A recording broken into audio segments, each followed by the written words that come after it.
Yeah, and we have takeoff. So Nim started with e4, Okay. and we got a Sicilian from Choco Bars. Is this something that she's been prepped for? Yeah, I actually helped her with this last night actually a little bit. So she should move the knight to c6 here.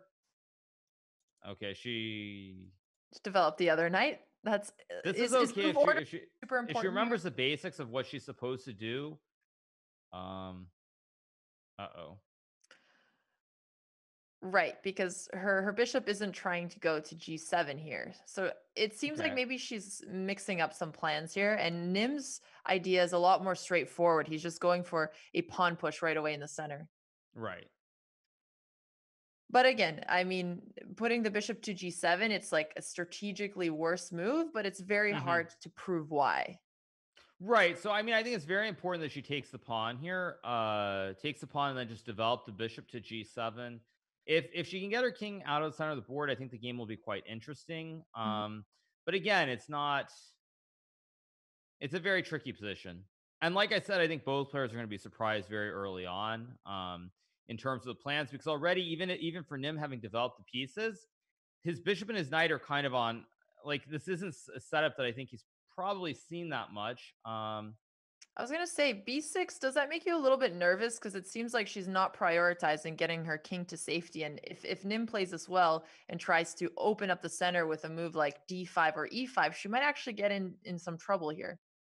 Yeah, I think it's a very, very tough position to play already, depending on what happens. Again, okay, so here comes the E5, and now this is getting very dicey already. I think we should take a listen to Nim and Sure. see how he's thinking in this position. What could she achieve from here? She's probably going to go here. I don't see why she wouldn't.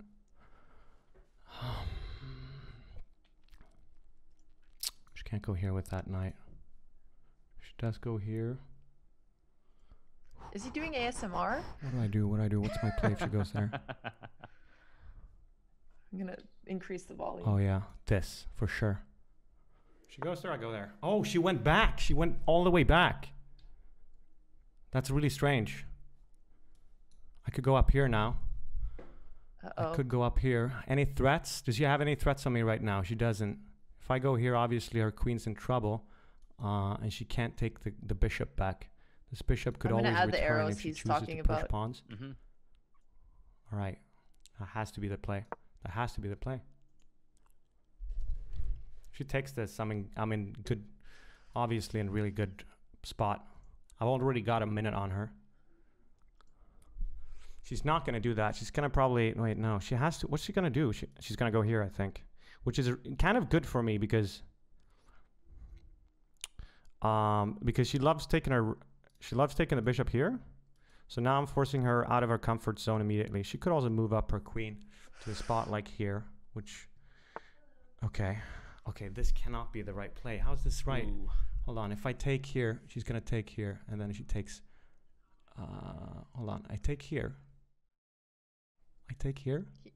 He's calculating the different takes on She takes F6 here. now. Right. So I mean, again, And I he's take much here, and better she if takes with the if he queen. follows the basics, like, and he takes with the pawn and castles the king outside of the board. He is doing very, very well here. But again, it's not so easy for them to see these ideas. Like for example, you don't automatically realize just how strong the bishop is on g5, Hmm. like, and that you want to keep it on the board. So again, if Nim follows the basics here and he castles the king, he'll be way ahead in development. He should be much better, but it's not completely it's not completely clear yet.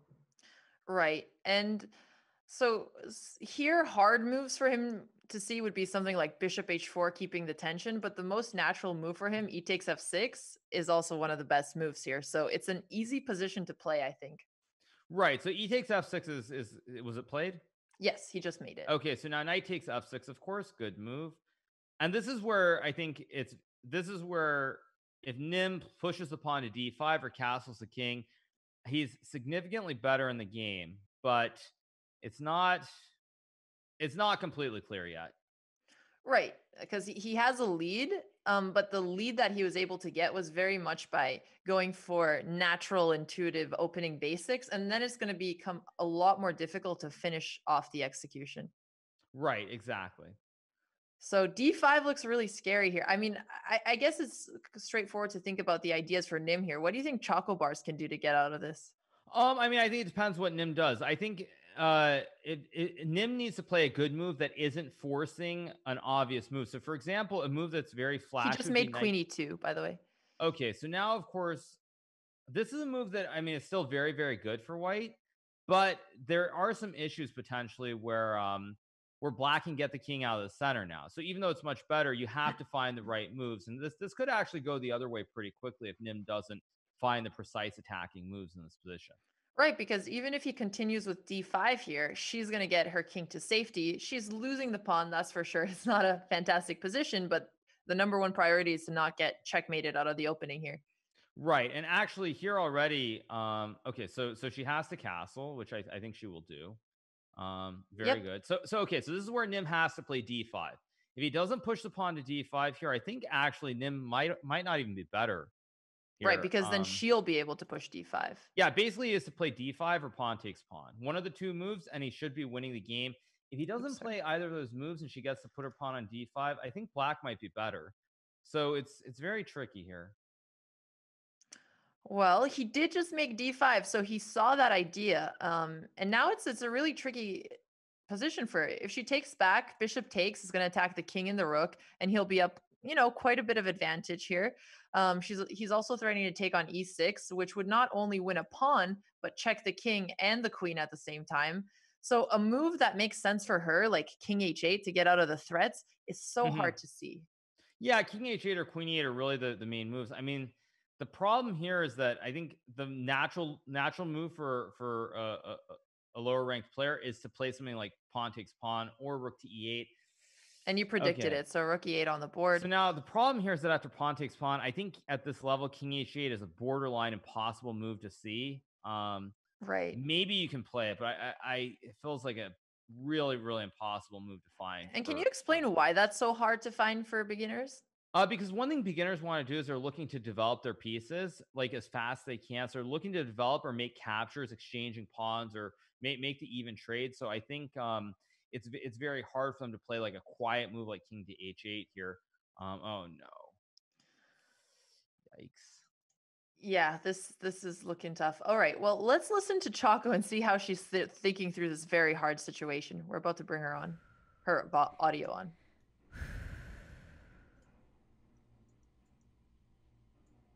Very silent. She's thinking deeply.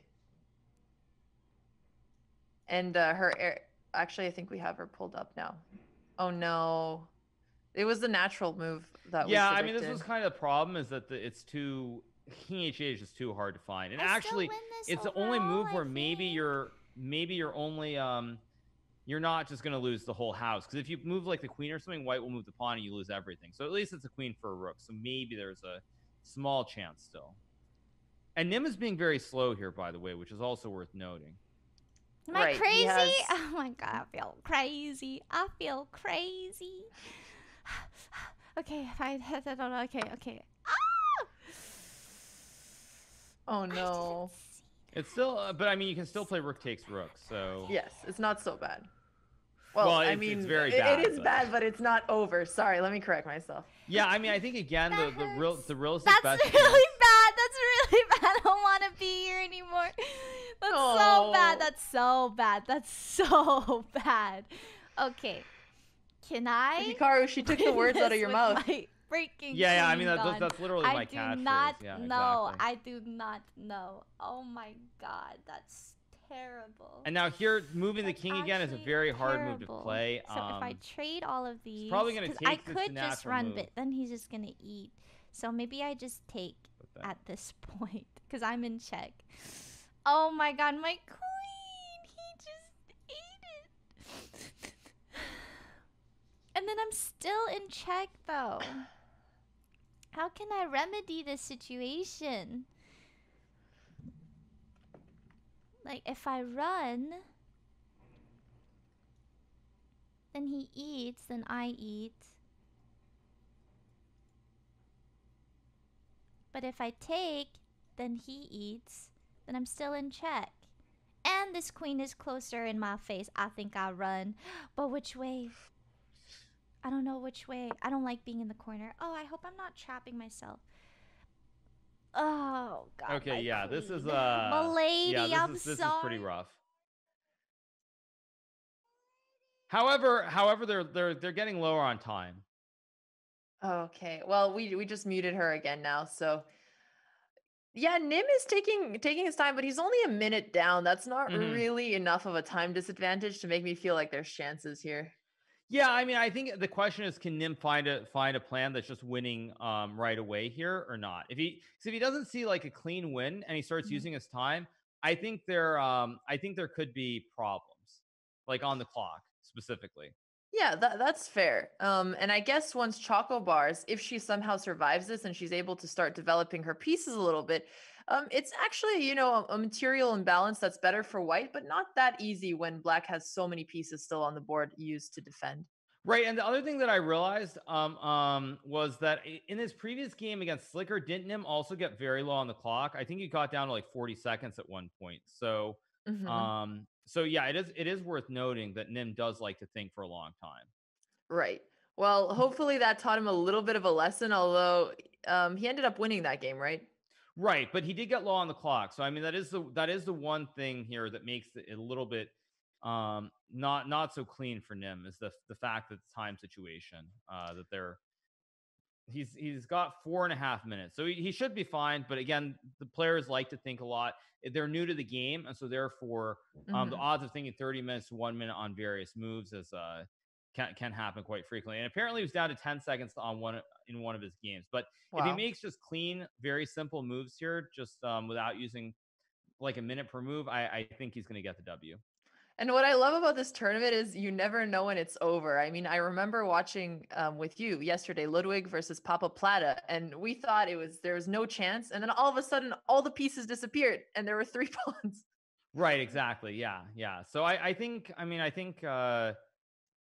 don't think the game is necessarily over yet. If Nim plays bishop takes knight, I think he's going to win the game quite cleanly. Any other move, if she gets a chance to develop the knight and the rook, then it's still very much a game. I don't really know actually why Nim is thinking so long here. And his reaction, like he looks like he doesn't quite realize just how winning it is. He's making an artwork on his stream. There's so many arrows, and he finally decided to take. Okay, and I mean, natural move is queen e6 here, attack the bishop and the rook. Do you think this is something he might see? Oh, I would expect him to see it. Okay, he goes knight d5, which I think is a good move also. Nim is playing very, very clean chess right now. It's been very, very good so far. Right. And it's good that he's bringing in his piece closer towards the black king while also making a threat. So pretty good attacking intuition here. Yeah, I mean, Nim's play has been very, very good in this game so far. Not a whole lot. Nothing really to complain about. It's been a very clean game from him. Just good moves on every move, pretty much. Maybe not the perfect moves, but good enough moves. And then finding the pawn push at d5, especially, like he's done nothing wrong. Right, and now if he finds queen e7, I guess, okay, it's a little bit hard to see queen e7, king g8, queen e6 because it's a retreating move, but that would be so nice if he forks the king in the rook like that. Yeah, I also think rook e1 is a pretty good move here as well. I mean, any move here I think is good, unless you hang your queen, which I don't think is going to happen. He might if he mouse slips to queen e8. I think. Oh man, that would. Oh yeah, that would be. Oh yeah, I didn't even think about that. That would be oh my gosh, that'd be so bad if that happened. Okay, so he played rook e1. I guess that's actually very intuitive. I mean, okay, giving checks is intuitive, or developing your piece that hasn't moved yet in towards the attack is also intuitive. So he can't really go wrong. Right. I mean he's just playing good moves. And I think it's important that he just keeps playing good moves, but he doesn't use too much time. Because the only thing that's going to derail him from getting the victory here would be if he and she puts knight on the wrong square. Yeah, so now queen e7 is I think a very hard move to miss because it's an obvious check and then the king has to move. So I think I think it's gonna be pretty rough here. All right, well maybe we should listen in on him here and see how he's calculating that final blow. And then I take her knight. Right? And I'll draw his arrows on the board again. I have to trust my instincts, but I think so. This queen's double protected. It is double protected, yes. She has He's to go afraid here. of losing his queen. Oh. And then I take this.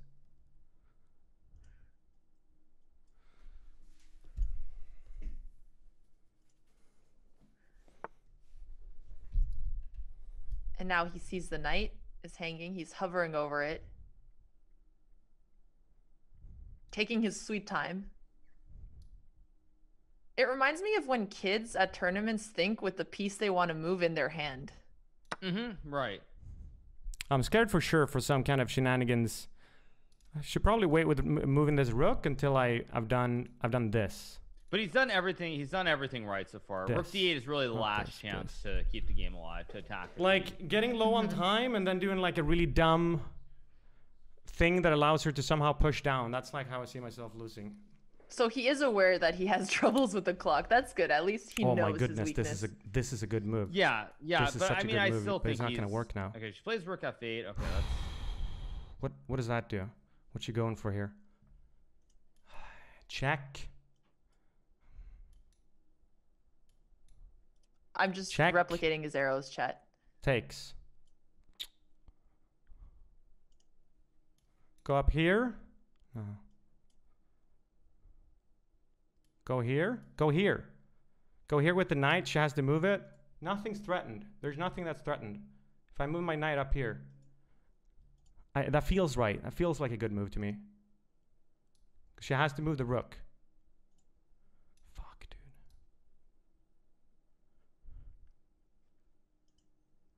Okay, not the first choice. Rook e7 yeah. I mean, looked really the nice. reason that I don't She has like to this move this guy or is she 'cause loses you it. kind of force your opponent to move the rook, and there aren't many squares, and one of them is a very natural square to attack the queen. Or a check first. Right, but but the point I'm making is like you force your opponent to find the only good rook move by putting it Yes. here, whereas other moves. Oh, did she play check first? She played check first, yeah. Okay, so now the point is she should play rook to d8 here to attack the queen. But the point is that basically you force your opponent to find the only move where there's a trick, and now there are like some issues with a back ranker potentially. Okay, so she plays rook d8. So as long as Nim remembers to make I think make the luft with pawn pushing the king, he'll be fine. But he's got to be very careful here to not move this rook. Right. So I'm wondering if we should listen in and hear him talk about that maybe. Yeah, if 'Cause that's the only way he's going to lose the game here is if he moves the rook. Okay, let me just tell our producer. Is she gonna go here? Okay, we're I should listening. get this knight involved. And I should do this. No, this because of her rook or bishop. He Oh, does he see 38 it. on the He clock. sees it. Okay. Okay, then he's in good shape. Yeah, he's in good shape. I need to force Okay. trades. I need to force trades. I might just end up doing something like a move like this, just to win time. Okay, so she goes to h8, which is the right square. Definitely better than the g7 square. Right, a little bit more safe. Maybe the bishop can come help block at some point. He's also getting low. He's getting low on time again, though. Like I'm getting a little bit nervous. Yeah, when that clock gets 1 minute, I mean, even if you have a really good position, I think when you're not used to playing with time pressure, you get nervous, which makes you play Although he actually worse. pushed the wrong pawn now. So if she puts the bishop on I don't G7 understand on how the I'm long so much lower diagonal, on time. I don't like this move. 'Cause now Every you time, rook dude. off the I file. do But not still, understand. By pushing this pawn, there is a chance the bishop can come back. And now Okay, he's well, I baiting her mean, into bringing her bishop It's back. like he's doing everything to try and. Okay, she doesn't see it though. Yeah, it feels like he's trying to do everything to possibly put Get himself in a spot checkmated, where he could yes. blunder and lose the game. Now if he plays queen d6, he'll help activate her rook again, and then Right. queen e5, help activate her bishop. No, I'm kidding. I think he has a different plan now, so he's plays going for the break. h4. Okay, that's oh well, that was an unnecessary move. I wonder why she's playing so quickly, because she has quite a time lead here. I think it's that intuition to play quickly when your opponent moves quickly, even if you don't have to. Right. Yeah. She's just moving too quickly now. Right. She just matched. Yeah, she's just playing. I think maybe she's forgotten that you gain time on every move. Actually, I think there's actually a realistic chance she just forgot that you gain times. You gain time on every move. But she has 4 minutes. Oh gosh. Yeah, I think she just forgot that basically you gain time with every move. I think she just forgot. I think that's all there is to it. Well, we Because if are. you're not familiar with chess, it's very easy to see the clock ticking down. You're like, okay, he's getting low on time. Like I'm going to win the game, and forgetting that with every move, they're gaining 5 seconds. Yeah, that's true. Because then she was thinking like, oh, if I move fast, then it gives it right back to him, so he has no time to think on my clock. I get right, it. exactly. Mhm. Yeah. No, that's fair.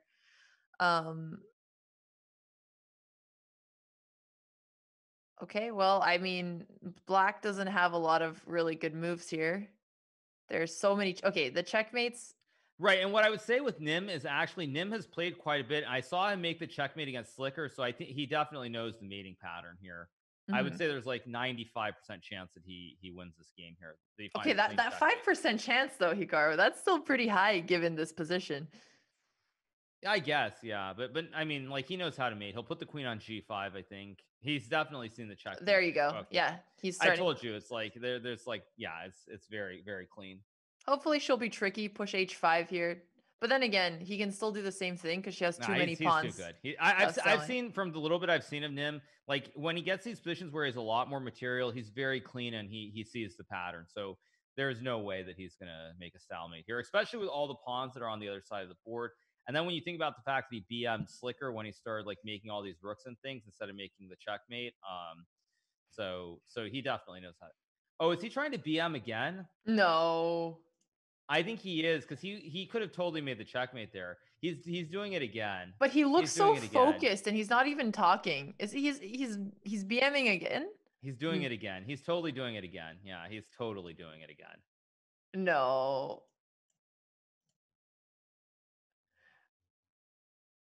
No, maybe not. Maybe not. Okay. I mean, he just doesn't see it. No, he sees it. But you can tell you can tell that he sees it. Yeah, now actually it's a very nice staircase. Just rook e2, queen d3, just check the king all the way up. This is very very nice. Okay, we're gonna see the staircase technique. I'm drawing like, arrows on the board about what you're talking about. That he'll find it. This is actually very instructional because this is a very nice. Oh come on, Ned, come on, dude. Like he was like that was so perfect. Like everyone's gonna get like a perfect lesson on how to checkmate there. Okay, he's gonna give another one. He's gonna give another one. Right, but the other one was so much more instructive. So I'm disappointed in that. But he's still gonna win the game anyway.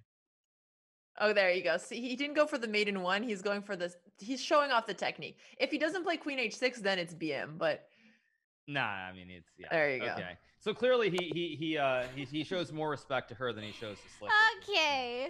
50. Respecting Slicker is a little bit different, apparently. Well, let's listen in on Choco, see what her reaction is to this game. So terrible. Just pull the plug next time. Oh my god, when I lost my queen, it was the saddest thing ever. It was so sad. It went so south as soon as I lost my queen. You're not good at chess. I never said I was. Don't put her down. Who in that chat said it? I fought very. Thank you. All right. Okay, we muted the audio again. Well, that was a really clean game by Nim. I think what we may have both been surprised is just how tough of an opening Choco Bars got. Yeah, I mean, I think the opening she wasn't super. She forgot some of the basic concepts that I actually taught her in terms of bringing out the knights in the correct order, and then after that she was kind of on her own, a little bit lost. So it was a tough game, but in general, I was impressed that she actually hung in there for a while. She didn't just lose. She very easily could have lost that game in like 15 to 20 moves, and she survived for quite a while, even with the queen for the rook. So I thought she put up a good fight, even once the position was really really bad. Right. And you could tell from her reaction that it seemed a little bit painful for her. She was joking about being put out of her misery, but she kept fighting. And I always respect that because it feels terrible to continue a chess game where you're worse, but you shouldn't resign. Right. Mm-hmm. Yeah. I mean, it was tough, but like I said, I think the main thing is that you keep going, and considering how bad it was to survive for as long as she did before it all fell apart, I mean, I think was the main thing to take away in terms of like the good to see from it.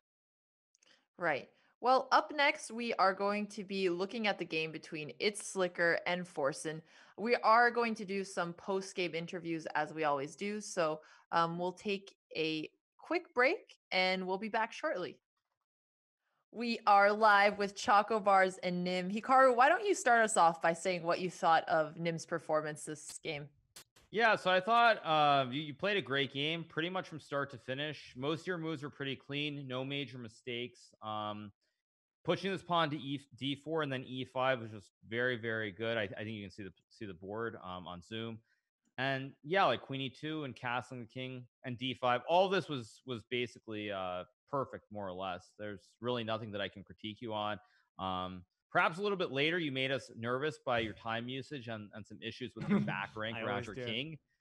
But overall, I thought it was a very impressive performance, and congrats because you just played a great game. Thank you. Thank you. And Choco Bars, I know it must have been difficult for you as well because it didn't seem like you were making any particular blunders, but you were just playing against an opponent who was making very accurate moves. Did you feel like he was the favorite going in?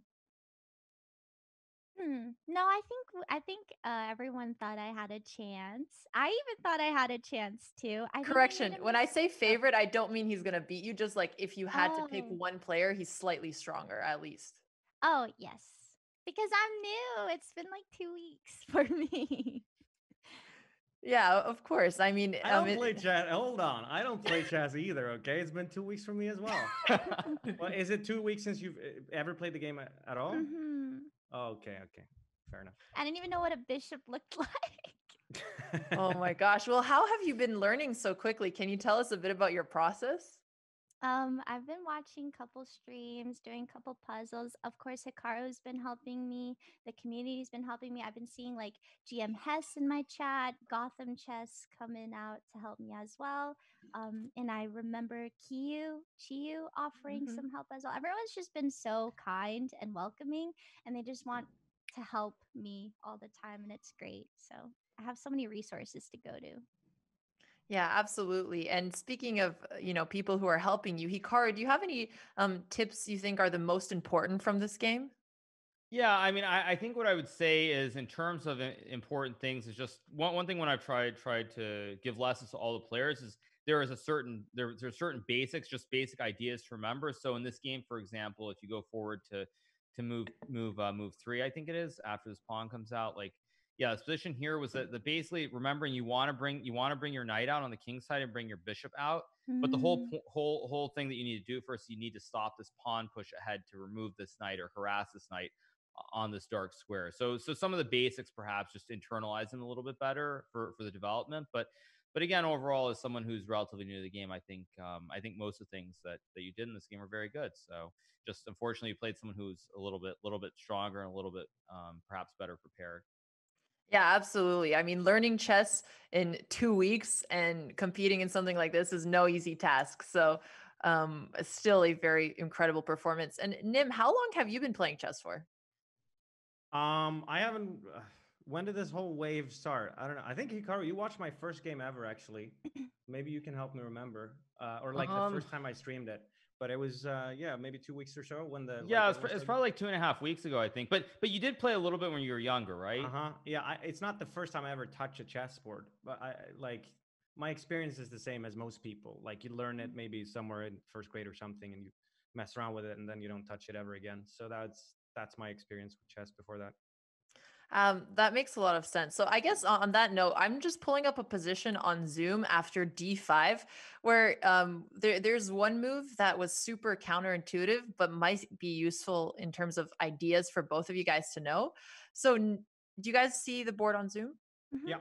Okay, cool. So Nim was preparing to take on e6 here.